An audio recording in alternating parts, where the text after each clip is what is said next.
কারণ একটা মানুষের চরিত্র যদি ভালো থাকে, চরিত্র হইল মানুষের একটা সম্পদ। কথা বলে, চরিত্র মানুষের সম্পদ। টাকা পয়সা কোনোদিন হাতের ময়লা, একদিন আছে আর একদিন নাও থাকতে পারে, কিন্তু চরিত্র, একটা রিক্সার ড্রাইভারের যদি চরিত্র ভালো থাকে, এই রিক্সার ড্রাইভারটাও রাস্তা দিয়ে হাঁটলে মানুষে তাকে সালাম দিব। কথা বলেন ঠিক? এই জন্য চরিত্র সম্পর্কে আমি আজকে আপনাদের সামনে বয়ান করি। আজকে আমাদের সমাজের যুবকগুলা, আমাদের যুব সমাজ অবস্থার দিকে তাকাইলে বোঝা যায় আমাদের দেশের যুবকরা চরিত্র হারাইলে। কথা কোন ঠিক না? আমাদের দেশের মহিলাগুলার দিকে তাকাইলে বোঝা যায় আমাদের দেশের মহিলাগুলা চরিত্র হারাইলে। নন্দনপুর বাজারে সকালবেলা গিয়া দিকেন, কথা মনে বুঝাইতাম পারতেছি। নন্দনপুর বাজারে সকালবেলা গিয়া দেখেন বাদ্যা বেড়ে যেভাবে বাড়ির বয়ে থাকে আর মহিলারা জায়গা ব্যবসা করতো, ঠিক এমন ভাবে আমরা পুরুষরা বাদ্যা বেড়ার মতন বাড়ির বয়ে থাকে আর বেড়েতে জায়গা বাজার করে। চরিত্র আছে? কথা বলেন, চরিত্র আছে? আজকাল স্বামীগুলা বিদেশ থাকে, আমাদের দেশের পুরুষগুলা প্রবাসে কি কষ্ট করে, আর এই বিডি মাশাআল্লাহ এই রাজত্ব পায়া যে অবস্থা চলতেছে, বুঝা গেল মুসলমান, মুসলমানের স্ত্রী, মুসলমানের মেয়ে, এই কথাটা সে ভুললেই গেছে। কথা বলেন ঠিক কিনা? অথচ ও মুসলমান, ও আমার মা বোনেরা, মনে রাখবেন আমাদের আগের যুগের মা বোনদের এই জাতের চরিত্র ছিল না। আমরার যে মা, আমাদের যে দাদি, আমাদের যাদের কাছ থেকে আমরা দুনিয়াতে আসছি, তাদের এই ধরনের চরিত্র ছিল না। আমাদের কুমিল্লার একজন আলেম আছে, উনি বলে যে মহিলাদের এখন এমন অবস্থা হয়েছে এরা গরুর বাজারে সহকারে পাওয়া যায়। কথা বলেন ঠিক কিনা? এই জন্য তার একমাত্র কারণ কি? আমাদের সমাজ থেকে চরিত্র চলিয়া যাইতেছে। ও মুসলমান, আমরা এমন একজন পয়গম্বরের উম্মত, যেই পয়গম্বরের চরিত্র সম্পর্কে স্বয়ং আল্লাহ সুবহানাহু ওয়া তাআলা পবিত্র কোরআনের মধ্যে ডিক্লেয়ার দিয়েছে। সুবহানাল্লাহ জোরে। আল্লাহ রাব্বুল আলামিন আমাদের পয়গম্বর সম্পর্কে পবিত্র কোরআন শরীফের মধ্যে ঘোষণা করছে, ও দুনিয়ার মানুষ শোনো, মক্কার কাফেরগুলা নবীরে পাগল বইলা ঘোষণা করতো। নাউজুবিল্লাহ কোন মক্কার কাফের বেঈমানগুলা রাসূলকে বিভিন্ন সময় বিভিন্ন ভাবে পয়গম্বরকে কষ্ট দিত। আমরার নবী মক্কা নগরীতে যখন দ্বীনের দাওয়াত আরম্ভ করছে, তখন আবু জাহেল এবং তার কিছু সঙ্গপঙ্গ এইগুলো আমরার নবীকে পাগল বইলাও গালি দিছে। কথা কোন ঠিক কিনা? আল্লাহর পয়গম্বর যখন কাফেরদের পক্ষ থেকে এই কথাগুলো শুনতেন, কাফেররা যখন নবীজিকে এইভাবে আক্রমণ করত,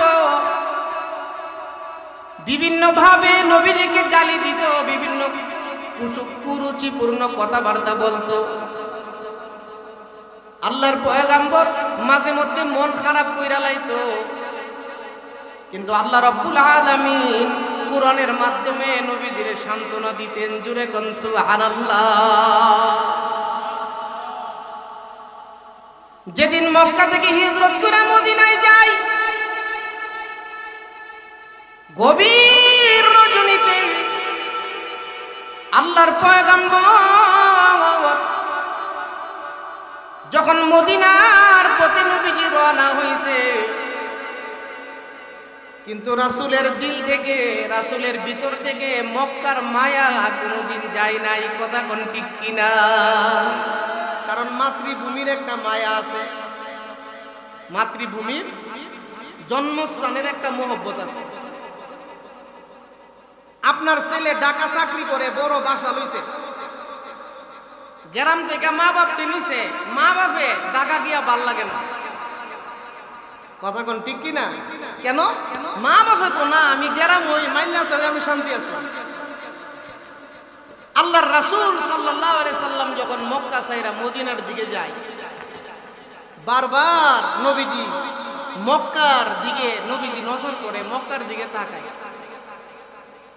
সিরতের কিতাবের মধ্যে গণনা আসছে রাসূলুল্লাহ সাল্লাল্লাহু আলাইহি সাল্লাম হযরত আবু বকর সিদ্দিক রাদিয়াল্লাহু আনহুকে সঙ্গে লইয়া গারে সুর থেকে যখন নবীজি মদিনার দিকে যায়, যাওয়ার সময় মক্কার একটা চৌরাস্তার মধ্যে দাঁড়াইয়া নবীজি মক্কার দিকে তাকাইয়া দুই চোখের পানি জার জার করে নবীজি ছাড়তেছে। সুবহানাল্লাহ। যখন ওই রাসূল কাঁদতেন তখনই আল্লাহ তাআলা নবীজির কাছে জিবরাইল আলাইহিস সালামকে পাঠালেন।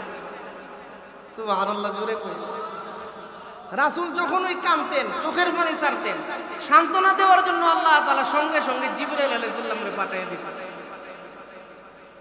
যখন রাসূল তায়েফ থেকে বাইর হইছে, তায়েফের নির্যাতনের ঘটনা আপনারা সকলেই জানেন। তায়েফ শহর থেকে যখন আমাদের পয়গম্বর বাহির হইছে, তায়েফের পাশেই একটা পাহাড়ের কিনারায় যখন পাথরের উপরে রাসূল বসছে, চোখের পানি ছাইরা কাঁদতেছে আর বলতেছে, আল্লাহ আমারে কাদের কাছে পাঠাইছে।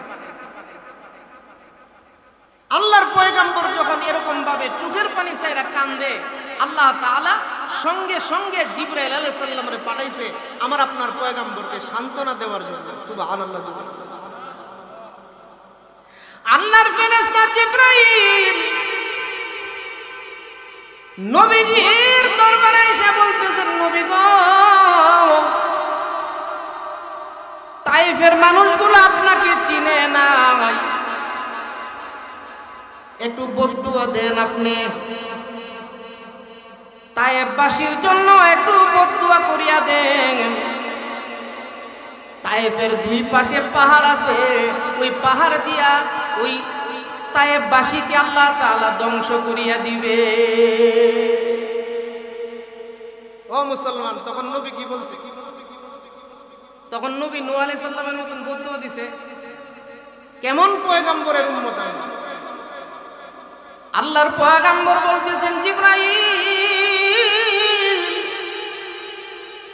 ও জিবরাইল, আমি যদি আজকে তায়েফবাসীকে বদদুয়া দিয়া ফেলাই, তাহলে তো তায়েফবাসী চিরদিনের জন্য ধ্বংস হয়ে যাবে।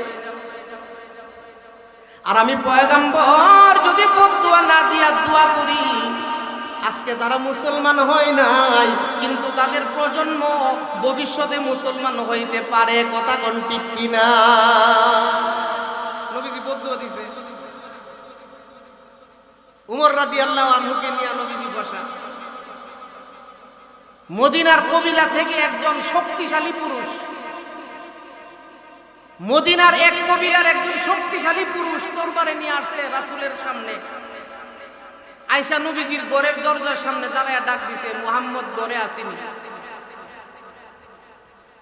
তিনটা ডাক দেওয়ার পরে আল্লাহর পয়গম্বর জবাব দিলেন, কে তুমি, কেন আসছো? ওই কাফের লোকটা বলতেছে, আমি ওই ইমুক কবিলা থেকে আসছি, আমি আসছি আপনার মাথা নেওয়ার জন্য। নাউজুবিল্লাহ, জোরে কইতেন না। আপনারা কি তো ঘুমাইতেছেন? আজকে সজাগ আছেন নি? সবাই কথা বলেন, সজাগ আছেন নি না ঘুমাইতেছেন? মাহফিলের মধ্যে আয়া ভাল লাগতেছে না? পাশে মসজিদ, পাশে মাদ্রাসা, এমন মজমা পাইবেন কই? কে বসাইছে? আবার আজকাল রাত্রিটা জানেননি? কথা কম না কেন? আগামীকাল কি বার? আজকে জুমার রাত্রি। আজকে কি এর রাত্রি? শাস্ত্রলোক হয়ে থাকলে ভালো হইলো না, এখানে আসার কারণে ভালো হইছে। একটু জবানটা কইলা মহব্বতে কর, আল্লাহু আকবার। মাশাআল্লাহ, আওয়াজটা আমার মোটামুটি পছন্দ হইছে। গলাটা একটা কাশি দেন। জবানটা কইলা মহব্বতে বলি, আল্লাহু আকবার। আল্লাহর পয়গম্বরের সামনে আইসা বলতেছে যে, মুহাম্মদ, তোমার মাথা নিয়ে যাইতে পারলে আমি 100 উট পুরস্কার পাবো। নাউজুবিল্লাহ, জোরে কোন না, আরো জোরে কোন না, নাউজুবিল্লাহ। 100 উটের লালসায় আল্লাহর পয়গম্বরের দরবারে আসছে মাথা নেওয়ার জন্য। উমর রাদিয়াল্লাহু আনহু পাশে বসা। উমরে বলতেছে, হুজুর একটু অনুমতি দেন। সুবহানাল্লাহ। হযরত উমর নরম না গরম? হযরত উমর নরম না গরম? শয়তান পর্যন্ত বই পাইতো। কথা কন, শয়তান পর্যন্ত বই পাইতো। আমরা বাংলাদেশের যে গত প্রধানমন্ত্রী আছেন, উনি বাংলাদেশে এমন কাম করছে, শয়তান পর্যন্ত সহ হাত দিয়া লাইছে। তাই নিজে আমার থেকে অনেক উঠে গেছে। কথা কয়, আয়না ঘর বানাইছে, আয়না ঘর। কি গো, বাংলাদেশের মানুষ যারা আওয়ামী লীগ করে হেরাও জীবনে এই জাতের কথা বলছে। কথা কোন ঠিক কিনা? শয়তান জানে আমরা হাসিনার আয়না করে দিকটা, শয়তানে জানে তাই নিতে আমার উঠে গেছে। ও মুসলমান, তো যেই কথাটা বলতেছিলাম, খলিফাতুল মুসলিমিন হযরত উমর রাদিয়াল্লাহু আনহুকে শয়তান পর্যন্ত ভয় পাইতো। খলিফাতুল মুসলিমিন হযরত উমর রাদিয়াল্লাহু আনহু ডাকি বলতেছেন, গো আল্লাহর হাবিব একটু অনুমতি দেন।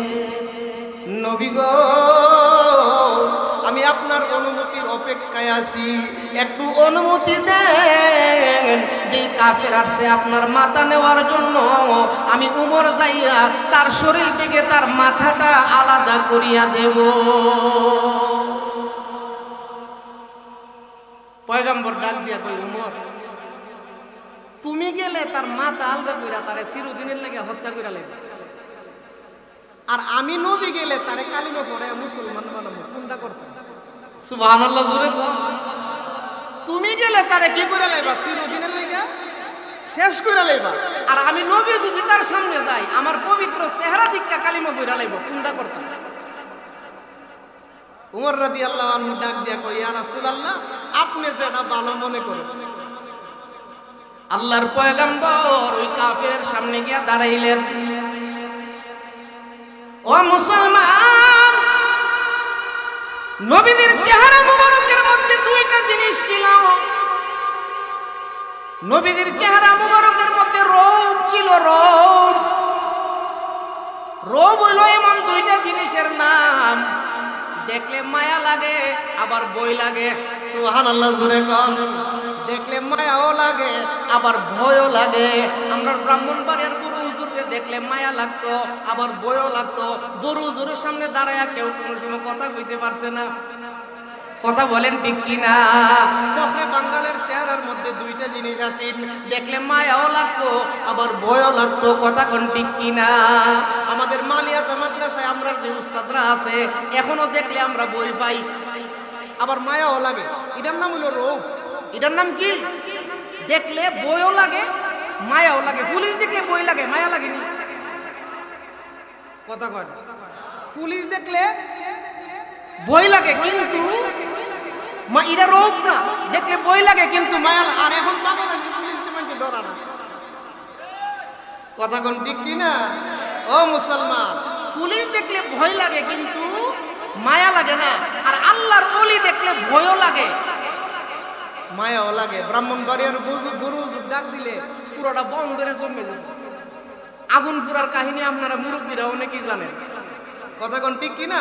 84 সালে না 87 সালে এই আগুন পুরার কাহিনী হয়েছিল। বড় জোরে ডাক দিছিল, পুরা এলাকার মানুষকে বাদুকের বাইন্দা করছে। কথা বলেন ঠিক কিনা? তো আল্লাহর রাসূল সাল্লাল্লাহু আলাইহি সাল্লামের চেহারা মুবারকের মধ্যে আল্লাহ সুবহানাহু ওয়া তাআলা দুইটা জিনিস দান করছিল। একটা হলো দেখলে ভয়ও লাগে, নবীরে দেখলে মায়া লাগতো না। আল্লাহর পয়গম্বর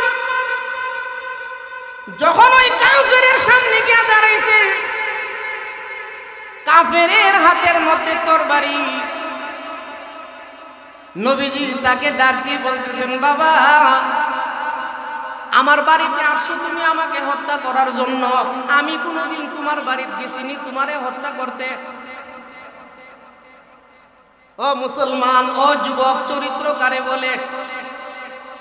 পয়গম্বর ডাক দিয়ে বলতেছেন, ও আল্লাহর বান্দা শুনো, আমারে হত্যা করে আমার মাথা নিতে পারলে তুমি 100 উট পুরস্কার পাইবা। আমি মুহাম্মদ কোনদিন তোমার বাড়িতে তরবারি নিয়ে গেছি? বলে, না হুজুর, আপনি কোনদিন আমার বাড়িতে তরবারি নিয়ে যান নাই। তাহলে তোমার সাথে আমার কি কোনো সীমানা নিয়ে কোনো দ্বন্দ্ব আছে? ওই কাফের বলতেছে, না হুজুর, আপনার সাথে আমার সীমানা নিয়েও কোনো দ্বন্দ্ব নাই।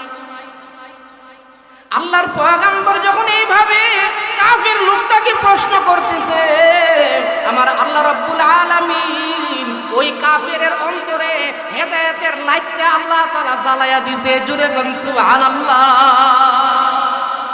ও মুসলমান, আল্লাহ আল্লাহর পয়গম্বর যখন এইভাবে একটার পরে একটা তারে প্রশ্ন করতেছে, ওই কাফিরের দিলের হেদায়েতের আলো আল্লাহ তাআলা জ্বালাইয়া দিছে। মনে মনে চিন্তা করতেছে, মুহাম্মদ তো সঠিক কথাই বলতেছে, মুহাম্মদুর রাসূলুল্লাহ তো কোনোদিন আমার বাড়িতে যাই নাই, ওনার সঙ্গে তো আমার সীমানা নিয়েও কোনো দ্বন্দ্ব নাই, আমি কেন ওনার বাড়িতে আসলাম? সঙ্গে সঙ্গে হাত থেকে তরবারিটা পালাইয়া দিয়েছে। তরবারিটা পালাইয়া ডাক দিয়ে বলতেছেন, গো আল্লাহর নবী, বুঝতে পারি নাই, এই মুহূর্তে আমাকে কালিমাটা পড়াইয়া মুসলমান বানাইয়া দে। ওগো আল্লাহর নবী, আমি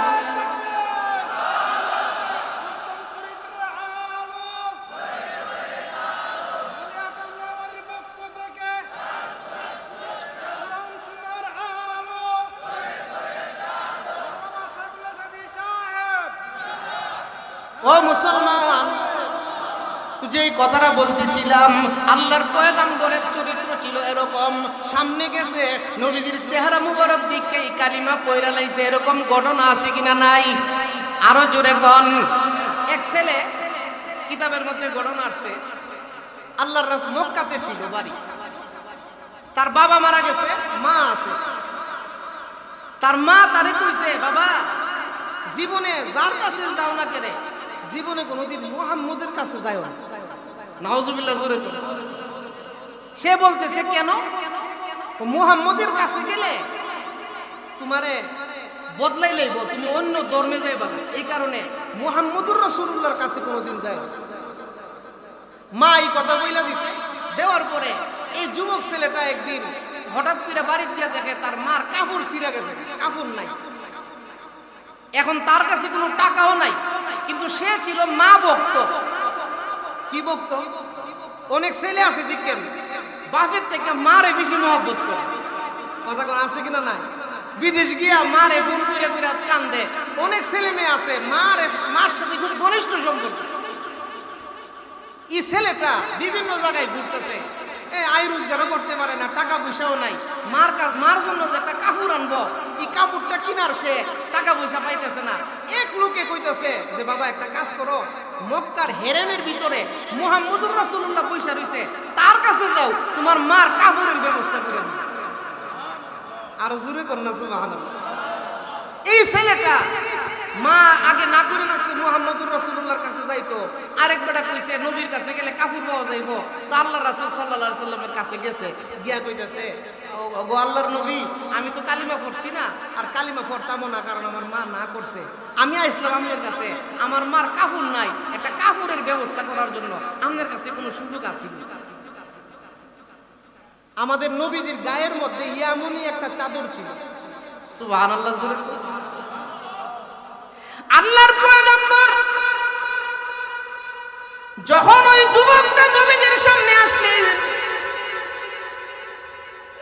তার নবীজির শরীরের মধ্যে ইয়ামনি চাদর ছিল। ওই ইয়ামনি চাদরটা হইলা যুবকের হাতে দিয়া বলতেছে, যুবক তুমি যাও, এই কাপড়টা নিয়া তোমার মাকে তুমি পরাও। জোরে কোন সুবহানাল্লাহ। নবীজির শরীরের চাদরটা তার মার জন্য অক্ষ করে দিয়ে দিয়েছে। ওই যুবক ছেলেটা কাপড় নিয়ে বাড়িতে গেছে। নবীজির শরীরের কাপড়ের মধ্যে জান্নাতি সুঘ্রাণ, জান্নাতি সুঘ্রাণ ওই কাপড়ের মধ্যে। মা ডাক দিয়া কই, বাবা কি আনছো, কি কাপড় আনছো? আমি কিছুই তো বুঝতেছি না। যেই কাপড়ের সুঘ্রাণে পুরা বাড়ি আলোকিত হইয়া গেছে। জোরে কোন সুবহানাল্লাহ। কি কাপড় আনছো তুমি? কার কাছ থেকে আনছো? যে কাপড়ের সুঘ্রাণে পুরা বাড়ি আলোকিত হয়ে গেছে। যুবকরা বলতেছে, আম্মা আপনি নিয়ে আবার আমার গালি দেন, আমি তো মুহাম্মদের কাছে গেছিলাম, মক্কার বিভিন্ন জায়গায় গেছি, বিভিন্ন বড় লোকের কাছে গেছি, কেউ দেয় নাই। আমি মুহাম্মদের কাছে যাওয়ার পরে উনি ওনার শরীরের চাদরটা আপনার জন্য ওয়াকফ করে দিয়ে দিয়েছে। সুবহানাল্লাহ। ওই মহিলাটা আল্লাহর পয়গম্বরের কাপড়টা হাতে লইয়া এমন কান্না আরম্ভ করছে, আর ছেলেকে বলতেছে তাড়াতাড়ি গোসল কইরা আসো, এই মুহাম্মদের কাপড় আমাদের জন্য ওয়াকফ কইরা দিয়া দিছে, তুমি তাড়াতাড়ি গোসল কইরা আসো। আমিও গোসল কইরা আসতেছি। মা ছেলে দুইজনে মিলে আল্লাহর পয়গম্বরের হাতে হাত রেখে কালিমা পড়ে মুসলমান হয়ে যাবো। সুবহানাল্লাহ জোরে। ও মুসলমান, এই ছিল আমার আপনার পয়গম্বরের চরিত্র। তো যেই কথাটা বলতেছিলাম, আল্লাহর রাসূল সাল্লাল্লাহু আলাইহি সাল্লাম যখন ওই কাঁদতেন, আল্লাহ তাআলা জিবরাইল আলাইহিস সালামকে নবীজির কাছে পাঠাইতেন। মক্কা থেকে যখন রাসূল মদিনা শরীফ যায়, জিবরাইল আলাইহিস সালাম আসছে, আয়েশা বলতেছেন, ইয়া রাসূলুল্লাহ, আপনার চোখের পানি দেখা আপনি মক্কার চৌরাস্তার মধ্যে দাঁড়াইয়া আপনি এইভাবে কাঁদতেছেন, আপনার এই চোখের পানি দেখা আল্লাহ তাআলা আমাকে পাঠাইছে, আপনি এইভাবে কাঁদতেছেন কেন? সুবহানাল্লাহ জোরে। আল্লাহর পয়গম্বর ডাক দিয়ে বলতেছেন, জিবরাইল, তুমি আমাকে প্রশ্ন করতেছো আমি এইভাবে কেন কান্দি, প্রশ্ন করেছো। তুমি কি জানো না আমি আমার জন্মস্থান ছাইরা মদিনায় যাইতেছি? ওগো আল্লাহর ফেরেশতা জিবরাইল, মক্কার মহব্বতে আমি কান্দি, আমি বাইতুল্লাহ শরীফের মহব্বতে আমি কান্দি, যেই বাইতুল্লাহতে আল্লাহর ঘর আছে, যেই মক্কা নগরীতে বাইতুল্লাহ আছে, আল্লাহর ঘর আছে, কথা বলেন, যেই বাইতুল্লাহতে জমজম আছে, কথা বলেন, যেই মক্কা নগরীতে জমজম আছে, যেই মক্কা নগরীতে আল্লাহর ঘর আছে, যেই মক্কা নগরীর পাশে আরাফার মাঠ আছে, যেই মক্কা নগরীর পাশে মুজদালিফা আছে, যেই মক্কা নগরীর পাশে মিনা আছে, যেই মক্কা নগরীর পাশে সাফা মারওয়া আছে। ও জিবরাইল, মক্কার মহব্বতে আমি কান্দি, মক্কার ভালোবাসায় আমি কান্দি। জিবরাইল, জন্মভূমি সাইরা যাওয়ার জন্য আমার বড় কষ্ট হইতেছে, এই জন্য আমি কান্দি। জোরে কোন সুবহানাল্লাহ। আল্লাহর ফেরেশতা জিবরাইল সঙ্গে সঙ্গে সান্ত্বনা দিলেন, ও আল্লাহর হাবিব, আপনি কাঁদবেন না, আপনার চোখের পানির মাধ্যমে আল্লাহর আরশ পর্যন্ত কান্দা দে, আল্লাহর আরশ পর্যন্ত কান্দে আপনার চোখের পানি আসলে। ওগো আল্লাহর হাবিব, আপনি আর কাঁদবেন না, বেশি দিনের জন্য আপনি মদিনা যাইতে হবে না, আপনি বেশি দিনের জন্য মদিনা যাইতে হবে না, মদিনায় কিছুদিন থাকবেন, আমার আল্লাহ আবার মক্কা বিজয় করবে। জোরে কোন সুবহানাল্লাহ। মক্কা বিজয় কইরা আপনাকে উটের পিঠে বসাইয়া বীরের বেশে আবার আল্লাহ আপনারে মক্কায় আনবো। সুবহানাল্লাহ জোরে। ও মুসলমান, ও আল্লাহর বান্দারা, ক্ষমতা কাহারো কাছে চিরদিন, কথা কয় না, ক্ষমতা কাহারো কাছে চিরদিন থাকে না। ক্ষমতা এটা একটা কাছের জিনিসের মতন, মাথার থেকে পড়লে যেমন বাইঙ্গা জায়গা, একদিনের ভিতরে ৪৫ মিনিটের সময় দিয়া ক্ষমতা শেষ। কথা কোন ঠিক কিনা? বাংলাদেশের মালিক সালমান এফ রহমান, পুরাটা বাংলাদেশের মালিক আছেন সালমান এফ রহমান, আইএফআইসি ব্যাংকের মালিক। কথা কর, নৌকার মধ্যে গিয়া দাড়িটা কামাইয়া, কথা কয় না, জীবনে কত কামাই না দেখলাম, এমন কামাই না, যেমন কামাইয়া রান্না কইরা বালিশ কইরা করেছে, কেউ হুইসলা খাইলে ফুরে যাবে। কথা কোন ঠিক কিনা? আরে ক্ষমতার কারণে তুমি দাড়িটা কামাই লইবা, কামটা কি তা করছে? আসলে তো এই দাড়ি আসিলের সিম্পল, আসল দাড়ি এই দাড়ি না। আমরা হাজী সাহেব হুজুরের মুখে যে দাড়ি যে নিয়তে রাখছে, হেরার দাড়িগুলা এই নিয়তে রাখছেন না, এই দাড়িগুলা দিয়া তারা রাজনীতি করছে, জনগণ দুনিয়ার মানুষগুলারে ধোঁকা দিছে। কথা কোন ঠিক কিনা? এই জন্য ও মুসলমান, ও আল্লাহর বান্দারা, ক্ষমতা চিরদিন থাকে না। আল্লাহ তাআলা, আল্লাহর ফেরেশতা জিবরাইল আলাইহিস সালামের মাধ্যমে আমাদের নবীজিকে ঘোষণা দিছে, ও আমার হাবিব, মদিনায় চিরদিন তখন লাগতো না, আপনি কয়েকদিনের জন্য যান, 3-4 বছর পরে আবার আল্লাহ এমন কেরেশমা ঘুরাইয়া দিব, মক্কা আল্লাহ আপনারে বিজয় করে দিব। কথা বলেন ঠিক কিনা? শেষ পর্যন্ত 6ষ্ঠ হিজরিতে, কোনো কোনো বর্ণনায় আসছে 7ম হিজরিতে মক্কা বিজয় হয়েছে। ও মুসলমান, আমার নবী, আপনার নবী বীরের বেশে উটের পিঠে বইয়া সাহাবায়ে কেরামদেরকে নিয়ে আবার মক্কায় প্রবেশ করছে। কথা বলেন ঠিক কিনা? এই জন্য ক্ষমতা লইয়া বাহাদুরি করতে নাই। আমরা সমাজের মানুষ 3 কারণে বাহাদুরি করি। কথা কয় না? আমরা সমাজের মানুষ, আমরা নিজের চোখে দেখছি তো, এই 15 বছরের ভিতরে আমরা নিজের চোখে দেখছি 3 কারণে বাহাদুরি করে। 1 নম্বর কারণ হলো, 3 কারণে মানুষ অহংকার করে। 1 নম্বর কারণ হলো তাই না কইটা পয়সার মালিক হইছে, পয়সার একটা গরমে মানুষ অহংকারী করে। কথা কোন ঠিক কিনা? 2 নম্বরে তাই না দলের সেক্রেটারি হইছে, ক্ষমতা হইছে, এই কারণে তাই অহংকার করে। 3 নম্বরে তাই 4-5টা ছেলের বাপ, তাইনের 4-5টা ছেলে আছে, তাইনের গোষ্ঠীটা বড়, এই কারণে তাই অহংকার করে। এই 3 কারণে মানুষ বেশি অহংকার করে। কথা বলেন ঠিক কিনা?